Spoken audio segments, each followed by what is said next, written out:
நான் அடுத்த விஷயத்த போயிடுறேன். ஹூ கண்ட்ரோல்ஸ் வாட்டர்னு நினைக்கிறீங்க? இப்போ வாட்டர் வந்து நீங்க வாட்டர் பேக்கெட் அது வந்து வந்துட்டு போயிருச்சு, நல்ல வேலை அது போயிருச்சு. பட் திருப்பியும் வாட்டர் பாட்டில்ஸ் பிளாஸ்டிக்லாம் இருக்கு. ஸோ நீர்நிலைகள் அப்படிங்கிறது நிறையா இருந்தது. நீர்நிலைகள் வந்து நம்ம வீட்டில் இருக்க பெண்கள் போயிட்டு இல்லை வீட்டிலேருந்து யாரும் போயிட்டு குடத்துல எடுத்துகிட்டு வரோம், சுட வச்சு குடிச்சிட்டு இருந்தோம், அப்படி இருந்துச்சு. நம்ம வீட்டிலே பார்த்தீங்கன்னா தோண்டி அதுலேருந்து ஊற்றுலேருந்து இல்லை கிணத்துலேருந்து தண்ணி எடுத்து இல்லை குழாவில் அதுக்கப்புறம் வர ஆரம்பிச்சிது. பட் வாட்டர் பாடிஸ் கொஞ்சம் கொஞ்சமாக குறைஞ்சிட்டே இருக்கு. எனக்கு வாட்டருக்கான ஆக்சஸ் வந்து இப்போ இன்னைக்கு முற்றிலுமா போச்சு. அப்படி இருந்தாலும் அது கெட்ட தண்ணி, அதில் நம்ம கை கால் கூட வைக்க மாட்டோம். பாட்டில் வாட்டர் வந்துருச்சு, அதுக்கப்புறம் தண்ணி கேன். ஸோ பார்த்தீங்களா, முடிஞ்ச அளவுக்கு இந்த வாட்டரோட அந்த ட்ரெண்ட் வந்து இன்னைக்கு சேஞ்ச் ஆகி இந்த தண்ணி கேன் பழக்கத்தை விட்டு நம்மளால போக முடியாது போல இருக்கு. ஸோ ஹூ கண்ட்ரோல்ஸ் வாட்டர் அப்படின்ற மாதிரி? ஆக்சுவலாக நீங்கள் கண்ணு முன்னாடி வந்து water bottle and water can மட்டும்தான் தெரியுது. சரி, அதை தாண்டி நம்ம வந்து வாட்டரை விட்டு நம்ம வெளில வந்துட்டோம். நம்ம வாட்டரோட கொமடிட்டிங்கிறது வாட்டர் ஒரு கொமடிட்டியாக மாறிடுச்சு. நம்மளுடைய ரைட்ஸுங்கிறத தாண்டி, நம்மளுடைய உரிமை அப்படிங்கிறத தாண்டி அது வந்து ஒரு கொமடிட்டியாக மாறிடுச்சு. அது நீ காசு கொடுத்து தான் வாங்கணுங்கிற சூழல் உருவாயிடுச்சு. முழுக்க முழுக்க வாட்டர், தண்ணீர், நீர் அப்படிங்கிறது இனிமே மக்களுடைய கைகளில் கிடையாது. உங்கள் வீட்டில் நீங்கள் போர் போட்டு யூஸ் பண்ணிட்டு இருக்கிறதுங்கிறது கூட இன்னும் அதிகபட்சம் ஒரு 30-40 வருஷம் தான். அதாவது நிலத்தடி நீர் இருக்காது சொல்றீங்களா, இல்லை உங்களுக்கான அதிகாரத்தை பறிச்சிருவாங்க? இப்போவே நிறைய இடங்கள்ல உங்களுக்கு வாட்டர் மீட்டர் வந்துருச்சு. Water meter? ஆமாம். நீங்கள் எந்த அளவுக்கு வாட்டர் யூஸ் பண்ணுறீங்களோ அந்த அளவுக்கு நீங்கள் வரி கட்ட போகிறீங்க. அந்த வரியை வசூலிக்க போகிறது ஒரு ப்ரைவேட் கம்பெனியாக தான் வரும். ஆல்மோஸ்ட் அது வந்துருச்சு. எனக்கு தெரிஞ்சு கோயம்புத்தூரில் வந்திருக்குன்னு நினைக்கிறேன். இதே மாதிரியான ஒரு சம்பவம் ஒரு நாட்டில் நடந்தது, பொலிவியா அப்படிங்கிற ஒரு நாட்டில். பொலிவியாவில் என்ன பண்ணாங்கன்னா, நாங்கள் தான் உங்களுக்கு தண்ணி தருவோம், அந்த தண்ணிக்கு நீங்கள் வந்து வரி கட்டணும் அப்படின்னு சொல்லி ஒரு கம்பெனி கிட்ட ரைட்ஸை கொடுத்தாங்க. அந்த கவர்மெண்ட், அந்த கம்பெனி நாங்கள் தான் வாட்டர் பைப்லாம் கொடுத்துருக்கோம், யூஸ் பண்ணுங்கன்னு வரியை வந்து அதிகமாக்கினாங்க. அதை யூசேஜ் சார்ஜஸ் வந்து அதிகமாக்கினாங்க. இவ்வளோலாம் என்னால் காசு கட்ட முடியாதுப்பா, நான் விவசாயம்லாம் வேறு பண்ணணும், எப்படி என்னால் முடியும் அப்படின்னு சொல்லிட்டு கிணத்துலையும் ஊற்றுலையும் தண்ணி எடுக்க ஆரம்பித்தாங்க. கிணத்து ஊற்றுல இருக்கிற தண்ணி எங்களுக்கு தான் சொந்தம் அப்படின்னு புது ரூல் போட்டாங்க.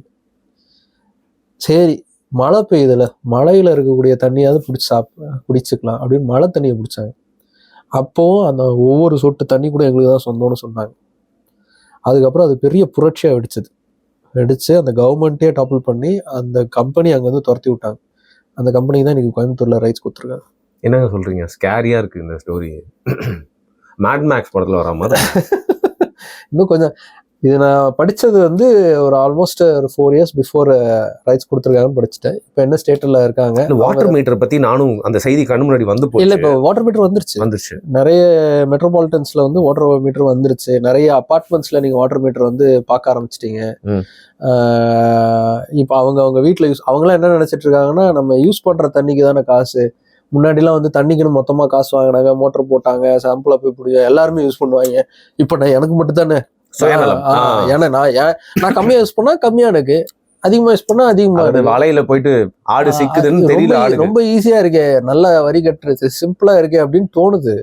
ஆனா வந்து கொஞ்ச நாள்ல அது உங்களுக்கான ரைட்ஸே கிடையாது. ப்ரோ, அது சொன்ன புரியாதுங்க. காத்த நீ எவ்வளவு சுவாசிக்கணும்னு கண்ட்ரோல் பண்றதுக்கு ஈக்குவல் தான்டா இது. எக்ஸாக்ட்லி. இப்போ நீங்க அன்னைக்கு இப்போ 2-3 வீடியோக்கு முன்னாடி நான் பேசும்போது கூட சொல்லியிருந்தேன், அர்பனைசேஷன்னால வந்து ப்ராப்பர் பிளானிங், டவுன் பிளானிங்கிறது நம்ம இப்போ பண்றதே கிடையாது. இப்போ நீங்க அதிகமான அர்பனைசேஷன் ஆயிட்டு இருக்கு.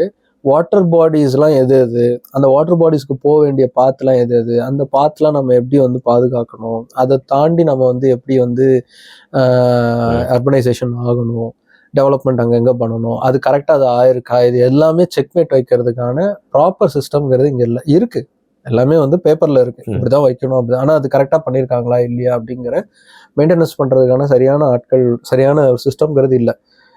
ஃபியூச்சரில் இன்னைக்கு நமக்கு சென்னைக்கே வந்து வாட்டர் டேங்க்ஸ் இருக்கு இல்லையா, சோழவரம் இருக்குது, செம்பரம்பாக்கம் இருக்குது, இது எல்லாமே கொஞ்சமாக சுருங்கிட்டே குறையும். இல்லைன்னா அதுக்கு தண்ணி வராது. ஏன்னா அதுக்கு வர வேண்டிய நீர்வழி பாதைகள் எல்லாமே வந்து அடைபட்டுருச்சு. கொஞ்ச நாள்ல வந்து அதுக்கு தண்ணியே வராது. தண்ணி வரலன்னப்போ என்ன ஆகும்னா, மறுபடியும் போர் போடுவோம், இது போடுவோம், இல்லைன்னா எங்க இருந்தாவது கொண்டு வரணும்னு நம்ம யோசிப்போம். அந்த இடத்துல இருந்து வரும்போது இப்போவே ஆல்ரெடி ஆக்சஸ் கிடையாது, அதுல இருந்து வரும்போது இன்னும் உங்களுக்கு ஆக்சஸ் கிடையாது. நான் சொல்றதுதான் உங்களுக்கு ரேட்டு வரும். கவர்மெண்ட் செய்ய வேண்டிய வேலையை கவர்மெண்ட் என்ன பண்ணுவாங்க, பிரைவேட் பிளேயர் கிட்ட கொடுப்பாங்க. பிரைவேட் பிளேயர் நான் தான் எடுத்துட்டு வரேன், உன் வீட்டுக்கு நான் தான் தண்ணி எடுத்துட்டு வரேன், நான் சொல்றது ரேட்டு வாங்கிக்கோன்னு வாங்க.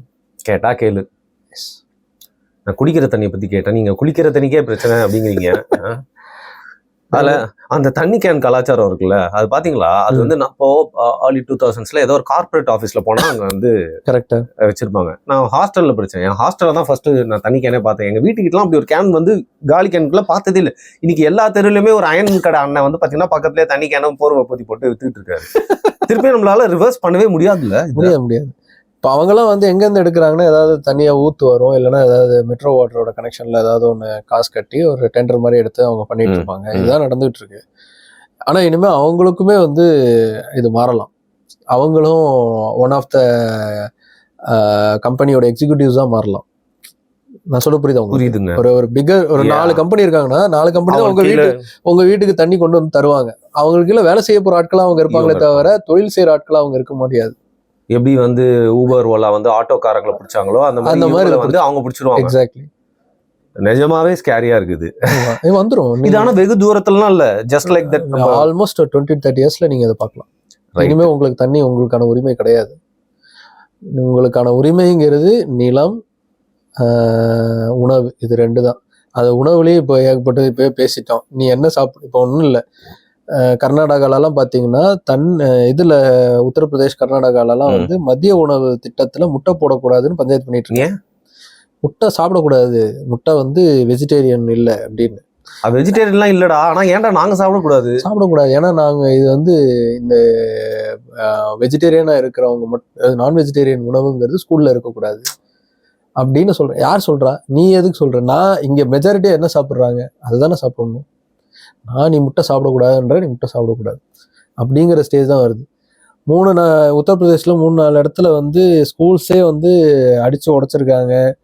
ஒரு தனியார் மத அமைப்பு வந்து முட்டை அவங்க தான் வந்து இன்சார்ஜ். ஆக்சுவலாக அவங்க தான் ஃபுட்டை வந்து டெலிவரி பண்ணணும், அவங்க தான் ஃபுட்டை சமைச்சு டெலிவரி பண்ணணும்.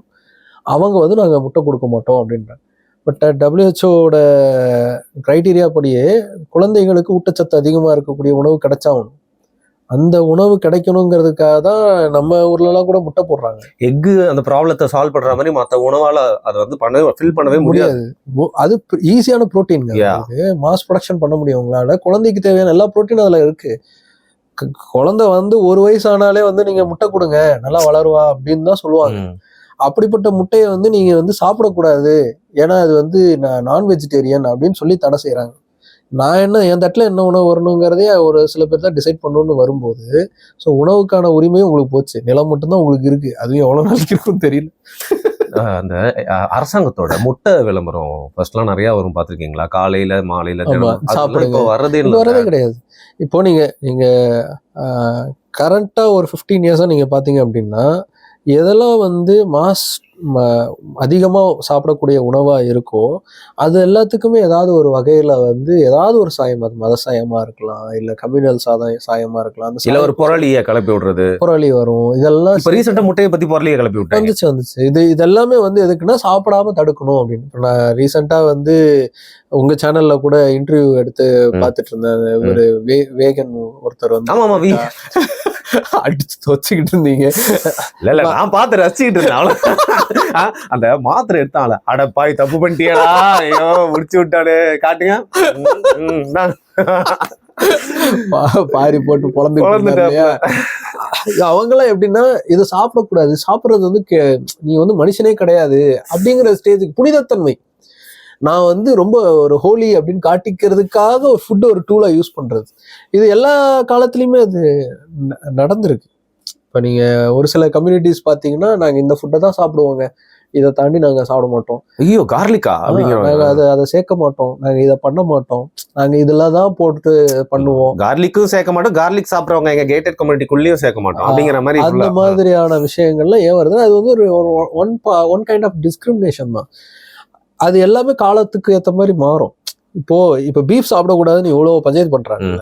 ஒரு காலகட்டத்துல மாடுங்கிறது முக்கியமான ஒரு டிரான்ஸ்போர்ட் ஃபெசிலிட்டியா இருந்துச்சு. அதுதான் டூல்ஸுக்கு தேவை. அதாவது விவசாயம் பண்ணாலும் அதுதான், வண்டிகளுக்குனாலும் அதுதான், செக்குலுக்குனாலும் அதுதான், பால் கறக்குனாலும் அதுதான். இது எல்லாத்துக்கும் மாடு இருந்தது. ஒவ்வொரு பெரிய பெரிய இந்த மாதிரியான ஒரு பண்ணை ஓனர்களுக்கான வீடுகள்ல கொஞ்சம் அப்பர் ஸ்டேட்டஸ்ல இருக்கிறவங்களோட வீடுகள்லாம் மாடுங்க கண்டிப்பா இருக்கும். அந்த மாடு இறந்த அப்புறம் என்ன பண்ணாங்க? இல்லை அது இறக்க போகிற ஸ்டேஜில் இருக்கும்போது என்ன பண்ணாங்க? அதை வந்து வித்துருவாங்க. இல்லைன்னா மாடு செத்துருச்சுன்னா யாரு மாட்டு கறி வெட்டுவாங்களோ அவங்க கிட்ட கொடுத்துருவாங்க. இல்லை மாட்டுக்கறி யார் சாப்பிடுவாங்களோ அவங்க எடுத்துட்டு போயிடுவாங்க. இதுதான் நடக்கும். அப்ப இவங்களுக்கு புனிதத்தன்மை எதுவும் மாறல. இப்ப டிரான்ஸ்போர்டேஷன் பெருசாயிருச்சு, மாட்டோட தேவை இல்லை, மாடு இப்ப புனிதத்தன்மைக்கு மறுபடியும் போயிடுச்சு. இப்போ மாட்டை சாப்பிட்றவங்க எங்களுடைய தெய்வத்தை வந்து நீங்க வஞ்சிட்டீங்க அப்படின்னு சொல்லி அதை டைவர்ட் பண்ணி விடுறாங்க. ஸோ ஆனால் ஆக்சுவலாக என்ன நடக்குதுன்னா, இவங்களுடைய காலத்துக்கு ஏற்ற மாதிரி இவங்களுக்கு எந்த உணவு தேவையோ அந்த உணவை தான் நாம எல்லாம் சாப்பிடணும், நாம எல்லாம் பண்ணணும் அப்படின்னு இவங்க எதிர்பார்க்குறாங்க. இது வந்து ஒரு ஹைராக்கியை மெயின்டைன் பண்ணிக்கிறதுக்கான ஒரு டூலா உணவுங்கிறது பயன்படுது. குஜராத்துக்கு நான் போனேன், சரியா, ஒரு 10 நாள் இருந்தேன். எனக்கு வந்து ஒரு ஸ்கேரியான ஒரு ஃபீலிங் வந்து வந்துச்சு. நான் இருந்ததே வந்து பார்த்தீங்கன்னா இப்போது முஸ்லிம்ஸோட செட்டில்மெண்ட் தான், மிர்சாப்பூர் அந்த இடத்துல. பிரியாணி கடை வந்து தேடுறேன் கிடைக்கவே இல்லை. அப்படி கிடைச்சாலும் ரொம்ப ஓரமாக ஒழிச்சு ஷையாக வச்சுருக்காங்க. பாய்ங்கெல்லாம் பானிபூரி சாப்பிட்டுட்டு இருக்காங்க அங்கே. அந்த கடையில் நான் போய் சாப்பிட்டு வந்ததை அது பக்கத்தில் இருக்கவங்கலாம் வந்து இப்படி பார்த்தாங்க. மோடி அவர்களோட வீடு இருக்குது, அதை போய் ஷூட் பண்ணிட்டு வரலான்னு போனேன். சைடெல்லாம் ஷூட் பண்ணிட்டு வந்து அங்கே இருக்க ஒரு ரெஸ்டாரண்ட்டுக்கு வந்து இங்கே கேட்டுட்டேன், வாயை திறந்து, சிக்கனுக்கு. இங்கே வந்து அந்த 18 பட்டி மாதிரி சொல்கிறாங்க, சுற்று வட்டாரத்தில் இது மோடியோட ஊர், இங்கெல்லாம் முட்டையே கிடைக்காது அப்படிங்கிறாங்க ப்ரோ. அப்பதான் புரிஞ்சது, ஓகே எங்க வாழ்ந்துகிட்டு இருக்கோம், ரொம்ப சந்தோஷமா இருக்கு. இதெல்லாம் வந்து ஒரு பெருமைங்கிற மாதிரியே தான் அவங்க இருக்காங்க. இப்போ நீங்க இப்போ ஒரு சில ஊர்கள்லாம் போனீங்கன்னா, நீங்க ஈரோடுக்கு நாங்க போயிருந்தோம். ஈரோடுல பாத்தீங்கன்னா எங்க பார்த்தாலும் பீஃப் ஸ்டால் ஃபுல்லா வந்து பாய்ங்களோட பீஃப் ஸ்டால் தான் எல்லா பக்கமும் இருந்தது. சரியான கறியெல்லாம் இருந்தது, பீஃப் பிரியாணி எல்லாம் சாப்பிட்டோம், சூப்பரா இருந்தது. இதே மாதிரிதான் ஒரு காலகட்டத்துல பல ஊர்கள்ல இருந்திருக்கும். நம்ம அதை எல்லாமே இருந்திருக்கும் இல்ல, மாறிடுச்சு. ஏவன் கடலாம் எவ்வளவு பாத்துருக்கு தெரியுமா? சின்ன வயசுல சென்னையில இப்ப போர்க்கு கிடைக்கிறது இல்ல தெரியுமா, ரொம்ப ரேர் ஆயிடுச்சு. முன்னாடி போர்க் நல்லா இருக்கும், போர்க் ஸ்ட்ரீட்னே அங்கங்க இருக்கும். ஆமா, அது ஆங்கிலோ இந்தியன்ஸ் குறைஞ்சிட்டாங்கல்ல, அதனால இல்ல அவங்க தெரியும்ல, அவங்களோட மெயின் பார்ட் நான் ஒத்துக்கிறேன் தான். ஆனா அதை தாண்டி போர்க் சாப்பிடுறியா அப்படின்னு ஒரு அதை நோக்கிய ஒரு அவசனை உருவாக்குனனால போர்க்குங்கிறது நல்ல போர்க்கு இன்னைக்கு கிடைக்க மாட்டேங்குது. ஆனா போர்க் ஏற்றுமதி ஆகுது, அது ஆகுமே, நல்லாவே ஆகுது. அதுல இருந்து இங்க இருக்கிற ஒரு போர்க்கு ஏற்றுமதி பண்றவரை இங்க ஒரு கடையை ஆரம்பிச்சாருன்னா ஒரு ஓடாது. போர்க்கா அப்படிங்கிற ஒரு யோசனையில தான் இருக்கு. ஆனா இப்போ நீங்க நல்லா பாருங்க, நீங்க ஸ்விக்கி ஜொமேட்டோல எடுத்து பாத்தீங்கன்னா போர்க்குன்னு தேடி பாருங்க, எவ்வளவு காஸ்ட்லியா இருக்கும், ரொம்ப ஹைஃபையா தான் இருக்கும். அது போர்க் இல்லைன்னா நீங்க சொன்ன அந்த பேக்கனா ஆக்கி வச்சிருக்காங்களே தவிர்த்து போர்க் அந்த வார்லாம் வந்து ஈஸியா கிடைக்க மாட்டேங்குது. இப்போ பீஃப் கொஞ்சம் மாறி இருக்குன்னு நான் நினைக்கிறேன். பீஃப் நிறைய அதிகமா பீஃப் சாப்பிடுறாங்க. அதுலயும் நீங்க பாத்தீங்கன்னா டொமேட்டோன்ற ஆப்ல கம்மியா கிடைக்கும் பீஃப். ஓகே, விக்கின்ற ஆப்ல நிறைய கிடைக்கும். அதுலயும் பாத்தீங்கன்னா ஏற்றத்தாழ்வு இருக்கு. இதுல இன்னொரு விஷயம் என்னன்னா, நம்ம எல்லா சங்கீதனத்தையும் பேசிதான் ஆகணும். நீ பீஃப் சாப்பிடக்கூடாதுன்னு சொல்றப்போ கோவம் வர்ற ஒருத்தங்களுக்கு நம்ம போர்க்கு சாப்பிடறப்பவும் கோவம் வருது. அதுவும் வந்து தப்பு, ரொம்ப தப்பு. அது நாங்களாம் வீடியோ போட்டப்போ வந்து கலவரம் பண்ணி கொந்தளிச்சுட்டாங்களா, போர்க் ஹிஸ்டரி பண்ணிருந்தோம். போர்க் வந்து பச்சையா திட்டினாங்களா, ரைட். அதுவும் ஒரு வகையான ஒரு டிஸ்கிரிமினேஷன் அண்ட் பாலிடிக்ஸ் தான் அது.